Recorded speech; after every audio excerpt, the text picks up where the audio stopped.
my name is Crystal and welcome to my YouTube channel.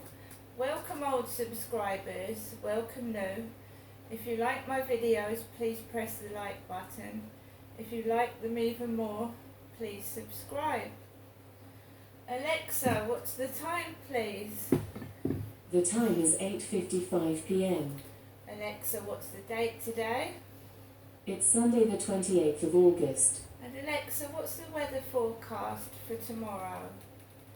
Tomorrow in Rochester, it looks like there will be clouds and showers, with a high of 22 degrees Celsius and a low of 14 degrees. So guys, what have I done today since this morning? Well, I decided this afternoon to go into the co-op again. This time, Kim was sat on the floor, seeing to stock, and there was a gentleman on duty with a beard. Okay, so me and Crystal went into the co-op, grabbed a black basket, and I wanted to get the Sunday newspaper, which has a piece on about Diana. As you know, Princess Diana died in a car crash in 1997 in August, and it is almost the anniversary of Diana's death, 25 years. So the Sun newspaper was doing a piece over the weekend about Princess Diana. So I went out to get the Sun on Sunday and the magazine in it. Right? The Sun on Sunday with fabulous magazine inside. That's all I went in the co-op for today, this afternoon. Plus a Costa hot chocolate. I got a hot chocolate, and this time I got a cup of hot chocolate. Not milk, it was definitely hot chocolate, very nice. And I got, sorry, some kids are running across the ceiling and I'm trying to think. I got a couple of other bits, some yuzu drinks. For lunch I had a Cornish pasty and beans. And I was having a fairly good day.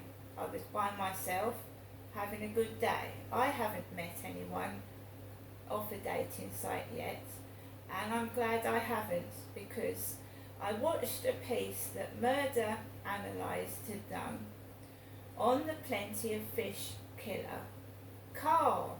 His name was Carl, and he killed a girl who met him off of Plenty of Fish.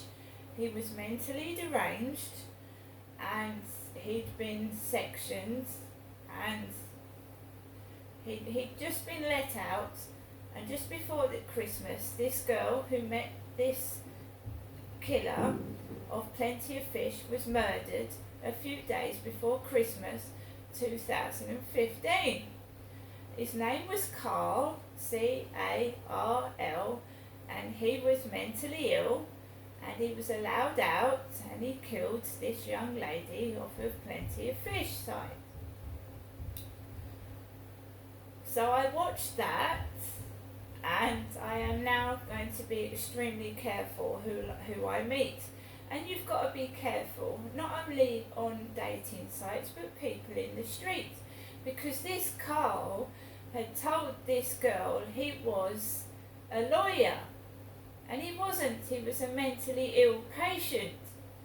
And some mentally ill patients can act quite normal when they want to, but really they're mentally ill in their heads and they're just pretending to be normal.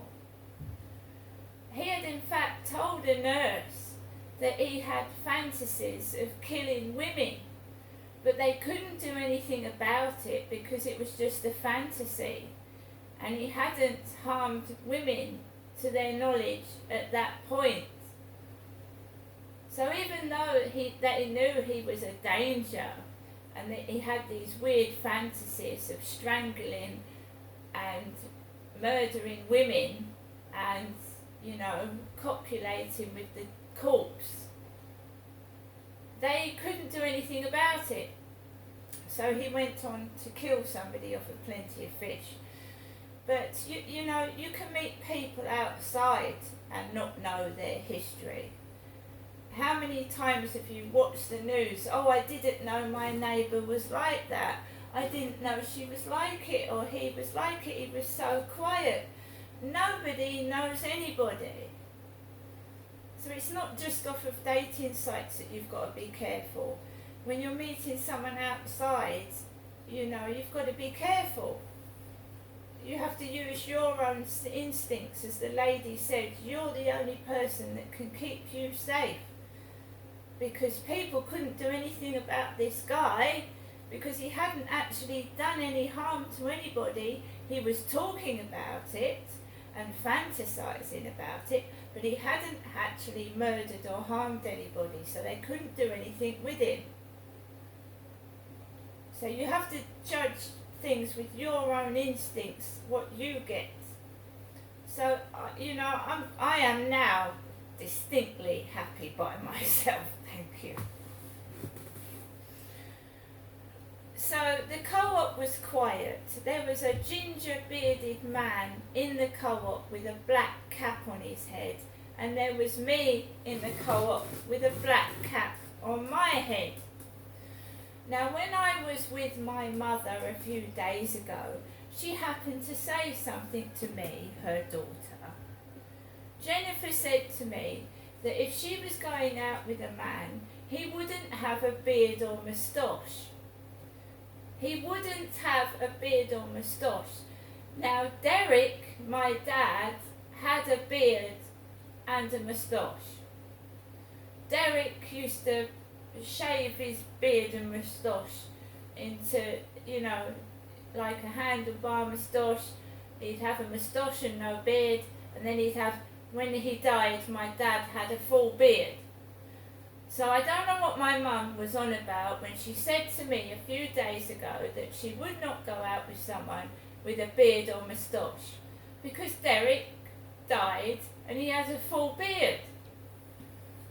You've got to remember that my mum has been diagnosed with a mental health illness, right?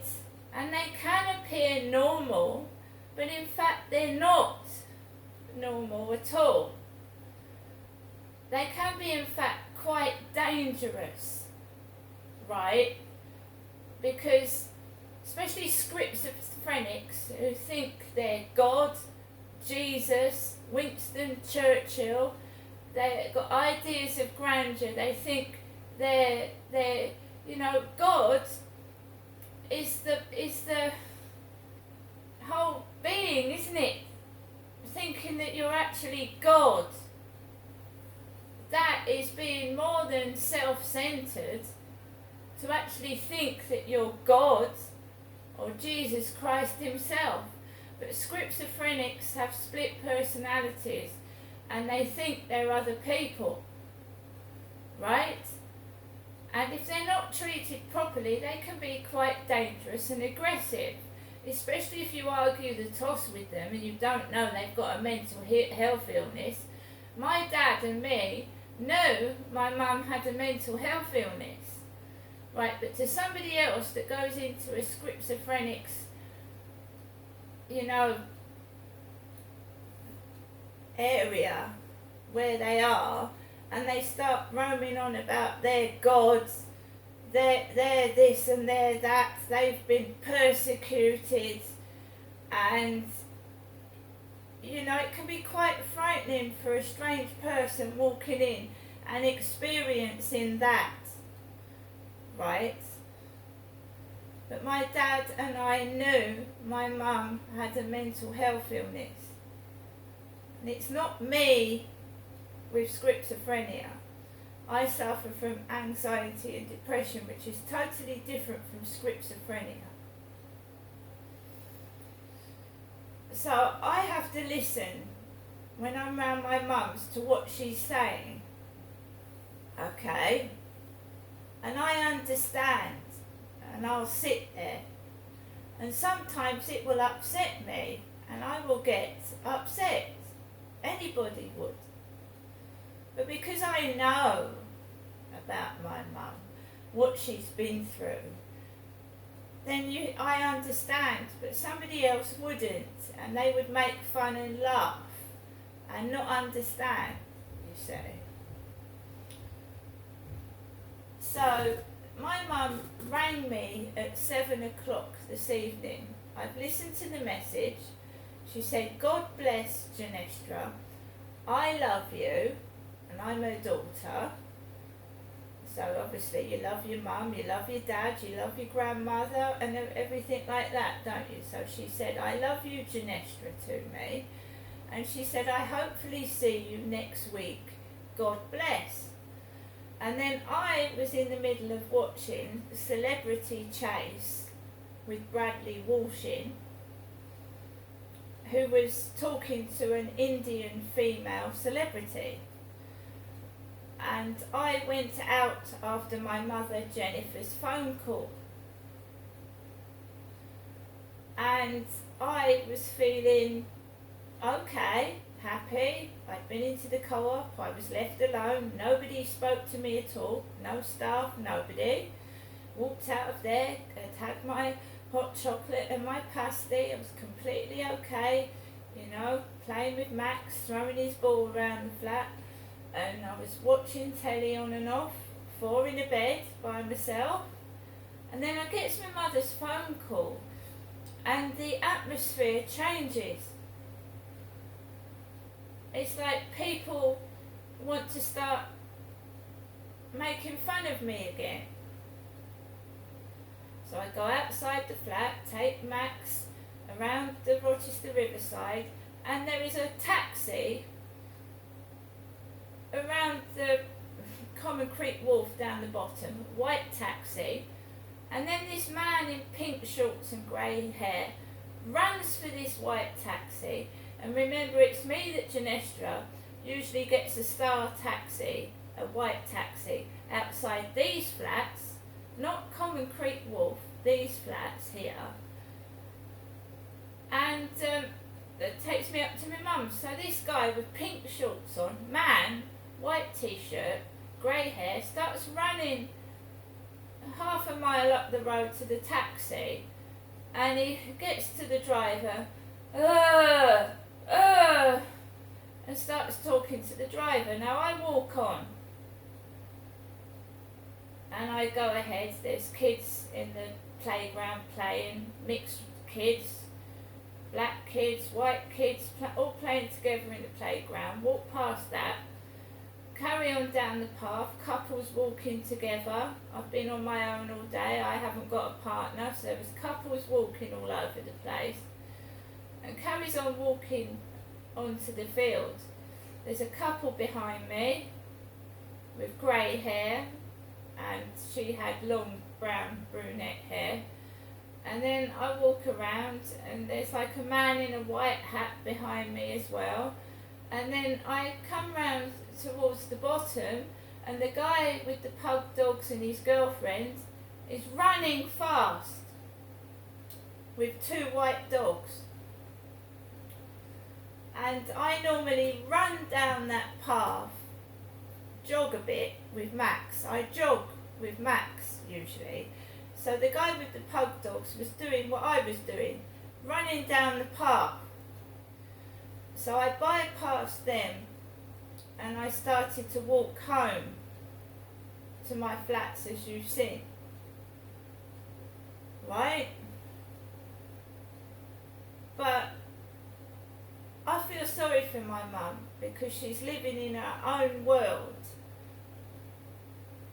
and not really getting any help and support.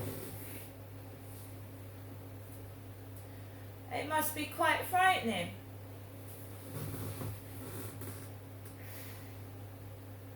For her. And it can be frightening for me, as it was for my dad as well. But my dad wasn't completely normal either.